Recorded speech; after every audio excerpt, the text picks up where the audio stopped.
धन्यवाद, नमस्कार। बिहार विधानसभा चुनाव के लिए तैयारियां शुरू हो गई हैं। सभी राजनीतिक दल और गठबंधन चुनावी समर में उतर चुके हैं। इस बार चुनाव के क्या मुद्दे हैं और जनता का क्या मूड दिख रहा है? चुनाव का मुद्दा विकास है। बिहार में आरजेडी लालू जी राबड़ी जी की सरकार 15 वर्षों तक रही है और वह 15 वर्षों के शासन को बिहार में लोग जंगल राज के नाम से जानते हैं। तो यहाँ के लोगों को विकास चाहिए, अपने बच्चों का भविष्य चाहिए, खुद का भविष्य चाहिए, नौजवानों को रोजगार चाहिए और जो जीवन के लिए बुनियादी सुविधाएं हैं या रोजमर्रे की जिंदगी की जो जरूरतें हैं, उन सारी आवश्यकताओं की पूर्ति होनी चाहिए। इस पर एनडीए चुनाव लड़ रही है और आज मैं बहुत खुशीपूर्वक कह रहा हूं कि 14 वर्षों से केंद्र में माननीय प्रधानमंत्री श्री नरेंद्र मोदी जी के नेतृत्व में एनडीए की सरकार है और बिहार में 20 वर्षों से माननीय नीतीश कुमार जी के नेतृत्व में सरकार है। यहां माननीय प्रधानमंत्री जी के आशीर्वाद से बिहार में विकास की गंगा बही है और उस विकास की गंगा का लाभ जन जन तक पहुंचा है और पहुंचाने का प्रयास नीतीश कुमार जी कर रहा है। तो लोगों के मन में अब विकास है, तो विकास चुनाव का मुद्दा है। मूड लोगों का यह है कि हमको एनडीए की सरकार बनानी है, इसलिए कि वह जंगल राज अब नहीं चाहते हैं।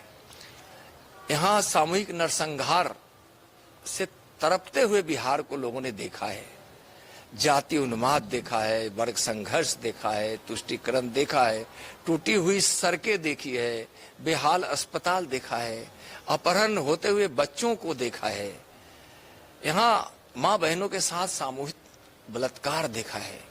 तो वह जो जंगल राज था जिसमें भय का वातावरण था, वह बिहार के लोग कभी पसंद न कर रहे न कभी करेंगे।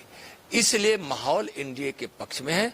लोगों को माननीय प्रधानमंत्री जी पर पूरा भरोसा है और नीतीश कुमार जी पर विश्वास है, एनडीए पर विश्वास है। इसलिए चुनाव का मूड एनडीए के पक्ष में है। एसआईआर का मुद्दा बिहार में सुर्खियों में रहा। राहुल गांधी, तेजस्वी यादव से लेकर तमिलनाडु के मुख्यमंत्री स्टालिन, तेलंगाना के मुख्यमंत्री रेवंत रेड्डी ने इस विषय पर बिहार में एनडीए सरकार को आकर यहाँ घेरने का प्रयास किया, जनसभाएं भी हुई। अब जबकि चुनाव आयोग ने सूची जारी कर दी, तो इस आने वाले चुनाव में इसका कितना असर एसआईआर का देखते हैं? देखिए, एसआईआर जो हुआ और उसमें चुनाव आयोग ने बड़ी पारदर्शिता के साथ उन घुसपैठियों का या उन अवैध मतदाताओं का, जिसको बिहार के पूर्ववर्ती सरकारों ने यानी आरजेडी कांग्रेस की सरकारों ने गलत कागजात बनाकर मतदाता सूची में उनका नाम दर्ज कर दिया था, जो वह घुसपैठिए बिहार के नौजवानों के रोजगार को प्रभावित कर रहे थे, उनके पेट पर लात मार रहे थे, नौकरियों में जो बिहार के नौजवानों का हक होना चाहिए वो घुसपैठिए लेकर जा रहे थे और अवैध रूप से कोई मतदाता सूची में रहे तो यह लोकतंत्र के महापर्व के लिए भी उचित नहीं था। तो यहाँ एसआईआर के मुद्दों को उठाकर विपक्ष वाले कांग्रेस आरजेडी वालों ने यहाँ घुसपैठियों को बचाने का प्रयास किया। उनकी यात्रा जो चली थी वह घुसपैठियों को बचाने का था, तो लोग उसको भली भांति समझ रहे थे। जो गलत थे उनका नाम कटा है, जो अवैध रूप से थे या घुसपैठिए थे। इसलिए यहाँ लोगों के मन में यह भी एक विषय आई है कि घुसपैठियों को बचाने वाली कांग्रेस और आरजेडी को हम बिहार में बर्दाश्त नहीं करेंगे और यह बिहार के लोग भली बात है उनको सबक सिखाने के लिए तैयार हैं। राहुल गांधी विदेश दौरे पर हैं। उनका एक बयान आया है कि भारत में लोकतांत्रिक व्यवस्था पर व्यापक हमला हो रहा है, ऐसा उन्होंने आरोप लगाया है। क्या कहेंगे? देखिए, राहुल गांधी हमेशा विदेश यात्रा में जाते हैं तो दो काम करते हैं। एक तो भारत को बदनाम करने में कोई कसर नहीं छोड़ते हैं। दुनिया के लोग भारत के लोकतंत्र की पूजा कर रहे हैं और आज लोकतंत्र माननीय प्रधानमंत्री जी के नेतृत्व में जो इंडिया की सरकार बनी है, लोकतंत्र की पुजारी बनकर दुनिया में इस लोकतंत्र की पहले की महत्ता को और चार चांद लगाने का काम किए हैं। और इस तरह से जाकर राहुल गांधी बार विदेशों में अनाप शनाप शब्दों का उपयोग करके भारत को बदनाम कर रहे हैं। ये जब भी बाहर जाते हैं तो पता नहीं कहां कहां से ट्यूशन पढ़ के आते हैं और कौन कौन सा भारत विरोधी मुद्दों को लेकर आते हैं जो भारत के हित में नहीं होता है। और वह जो मुद्दा यहाँ बोलते हैं उससे भारत के मानसिकता पर, भारत के लोगों पर इस प्रकार से छाप डालने की कोशिश करते हैं, नाकाम कोशिश। लेकिन उनकी कोशिश तो भारत को बदनाम करने का होता है। अभी भारत में आप राजनीति कर रहे हैं और आप भारत के अपमान में कोई कसर नहीं छोड़ते हैं। राहुल जी की समझदारी में पता नहीं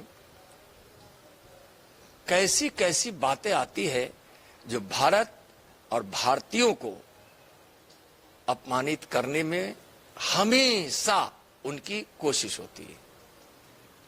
नीतीश कुमार जी और प्रधानमंत्री नरेंद्र मोदी जी की ओर से बिहार में चुनाव से पहले जिस प्रकार से कई जन कल्याण योजनाओं की घोषणा की गई है, इसकी आरजेडी कांग्रेस आलोचना कर रही है, इसको मतदाताओं को लुभाने का प्रयास बता रही है। क्या कहेंगे? मैं वैसे विपक्ष के लोगों को कहना चाहूंगा कि अपना हिसाब किताब ठीक करें। 14 लाख करोड़ से ज्यादा, मैं तो लगता है कि 6 महीना या साल भर पहले की बात बता रहा हूं, 14 लाख करोड़ रुपए से ज्यादा माननीय नरेंद्र मोदी जी की सरकार ने बिहार के विकास के लिए, बिहार में नौजवानों को रोजगार मिले, इसका अवसर मिले, इसके लिए पैसा दिए। अब वह पैसा आया है, एक दिन में तो नहीं आया, लगातार आ रहा है। और क्या चाहते हैं कि बिहार का विकास नहीं हो, बिहार में जन कल्याणकारी योजनाएं नहीं चले? क्या जीविका के बहनों के खातों में, उन दीदियों के खातों में क्या 10,000 रुपया जाना भी उनको दर्द पैदा कर रहा है? आगे भी 2 लाख की राशि उनके पास जाएगी, रोजगार का अवसर मिल रहा है। कितनी जीविका दीदी उस 10,000 रुपए से छोटे छोटे उद्योग को शुरू कर दिए है, हम लोग के पास रिपोर्ट आ रहा है। आगे उस परिवार में कितनी समृद्धि होगी भी इनको नहीं। आज 400 के बदले 1100 सामाजिक सुरक्षा पेंशन हो गया, इसका भी उनको तकलीफ हो रहा है। तो ये तो घोटालेबाज लोग हैं, चारा घोटाला करने वाले, अलकतरा घोटाला करने वाले, बर्दी घोटाला करने वाले, दूध घोटाला करने वाले लोग हैं।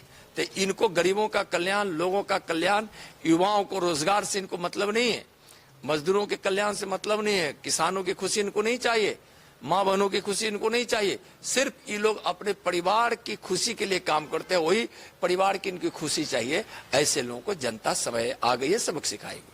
तेजस्वी यादव का तो कहना है कि नीतीश कुमार जी जितनी भी योजनाएं चला रहे हैं, उसकी घोषणा कर रहे हैं, वो मूलतः आरजेडी के घोषणा पत्र से और घोषणा से उससे उठा के कॉपी किया हुआ है। तेजस्वी जी झूठ बोल रहे हैं। मुख्यमंत्री कौन थे? नीतीश जी। सरकार में प्रधान मुख्यमंत्री होते हैं और इनका मॉडल प्रचलित है, विकास का मॉडल नहीं है, किसी कल्याणकारी योजनाओं का मॉडल इनका नहीं है, रोजगार देने का मॉडल इनका नहीं रहा है, नौकरी देने का मॉडल इनका नहीं रहा है। इनका मॉडल रहा है अपहरण का, इनका मॉडल रहा है बलात्कार, हत्या, नरसंहार, इनका मॉडल यह रहा है। इसलिए ये किस मॉडल की बात करते हैं? इनके मॉडल में परिवारवाद है, तुष्टीकरण है, भ्रष्टाचार है, उनका वही मॉडल है। इसलिए अब कोशिश कर रहे हैं, समझे ना, इतना तो मान ही रहे ना कि सरकार अच्छी काम कर रही है, तो बोले कि हमारा मॉडल है। 15 वर्षों तक तो आपको भी मौका मिला था, तो क्यों नहीं उस समय एक मॉडल भी स्थापित करते जो विकास के लिए या जन कल्याण के लिए होता। बिहार चुनाव में एनडीए और महागठबंधन के बीच जो लड़ाई है उसमें एक जन स्वराज पार्टी है, क्या कहेंगे, वो त्रिकोणीय बनाने का प्रयास कर? देखिए, यहाँ कोई लड़ाई नहीं है। इस देश में 16,000 पार्टियां हैं। जो भी पार्टियां हैं उसको लोकतंत्र में चुनाव लड़ने का अधिकार है। जो किसी पार्टी में नहीं है उसको भी चुनाव लड़ने का अपने लोकतंत्र की व्यवस्था में है। और यहां कोई चुनौती नहीं है। एनडीए की सरकार बनने वाली है, भारी बहुमत से सरकार बनने वाली है। अब यह देश विकास चाहता है, यह देश अपने भारत माता की जय जयकार चाहता है, यह देश सुरक्षित देश देखना चाहता है। तो आज यह नरेंद्र मोदी जी के नेतृत्व में पूरा दुनिया और देश और बिहार भी देख रहा है। नीतीश कुमार जी के भी इस प्रयास को बखूबी जनता स्वीकार कर ली है। यहाँ कोई चुनौती नहीं है। एनडीए के लिए क्या अवसर और चुनौतियां? एनडीए के सामने कोई चुनौती नहीं है। चुनौती थी जब एनडीए की सरकार 2005 में बनी, तो 15 वर्षों के शासन काल में अराजक स्थिति जो पैदा हुई थी, विकास के बदले विनाश की जो संस्कृति चल पड़ी थी, और यहाँ जो भय का वातावरण था वह चुनौती था। आज के डेट में एनडीए के लिए बिहार में कोई चुनौती नहीं है। एनडीए में सीट शेयरिंग, सीटों के बंटवारे को लेकर क्या पूरी स्थिति स्पष्ट हो गई? समय से सारी चीजें हो जाएगी और हम सभी एनडीए के पांचों घटक दल, जिसको बिहार में कहता है यह पांडव दल है, हमारे पांडव दल में सीटों के बंटवारे पे कहीं कुछ नहीं है। समय से उचित तरीके से सीटों का बंटवारा हो जाएगा। आखिरी सवाल, बिहार विधानसभा चुनाव में एनडीए खासतौर पर भारतीय जनता पार्टी के लिए किस प्रकार के परिणाम की उम्मीद करते हैं? नहीं, हम पूरे एनडीए के परिणाम को देखते हैं। हम अलग अलग पांचों दल के किसी परिणाम को नहीं देखते हैं, ना अलग अलग इसको हम समझते हैं। हम सब मिलकर जो परिणाम आने वाला है, जिसको हम लोग देख रहे हैं, और वह स्पष्ट रूप से एनडीए की सरकार बनने की है, शानदार तरीके से बनने की है, भारी बहुमत से बनने की है, और एनडीए के पक्ष में। पीटीआई वीडियो सेवा से बात करने के लिए आपका बहुत बहुत धन्यवाद। आपको